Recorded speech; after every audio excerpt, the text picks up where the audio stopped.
నిన్న రాత్రి సుమారుగా 10:30 గంటల సమయంలో హైదరాబాద్ రోడ్డు మార్గంలో ఉన్న శ్రీ వెంకటేశ్వర స్వామి దేవాలయ సమీపంలో గుర్తు తెలియని వ్యక్తులు హిందువుల ఆరాధ్య దైవమైనటువంటి గోమాతని తల నరికి అక్కడ రోడ్డు పైన వేయడం జరిగింది. ఇట్టి విషయమై మా భారతీయ జనతా పార్టీ జిల్లా అధ్యక్షులు రాజశేఖర్ గారు అటు వెళ్తుంటే ఆ దారిలో చూసినటువంటి ఆ సందర్భాన్ని ఎంబడే పోలీసు వాళ్ళకి ఇన్ఫార్మ్ చేయడం జరిగింది.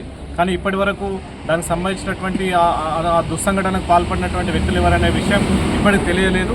ఏదేమైనా ఇవాళ బక్రీద్ సందర్భంగా గోవధ నిషేధ చట్టం ఉన్నప్పటికీ కూడా ఇప్పటి వరకు కూడా చాలామంది ఈ హిందువుల మనోభావాలు దెబ్బతీసే విధంగా ఇలాంటి సంఘటనలు పునరావృతమవుతుంటే ఏమాత్రం కూడా ప్రభుత్వాలు అటువైపు చర్యలు తీసుకోవట్లేదు. కాబట్టి తక్షణమే ఇంతటి దుస్సంఘటనకు పాల్పడినటువంటి దుండగులు ఎవరైతున్నారో వాళ్ళని ఎంబడే గుర్తించి వారిపై కఠిన చర్యలు తీసుకోవాలని చెప్పేసి రాబో రోజుల్లో కూడా గోమాత జోలికోవాలంటే భయపడే విధంగా ఖచ్చితంగా పోలీసు వాళ్ళు కొంచెం సీరియస్గా వారిపై యాక్షన్ తీసుకోవాలని చెప్పేసి భారతీయ జనతా పార్టీ తరఫున డిమాండ్ చేస్తూ ఉన్నాం.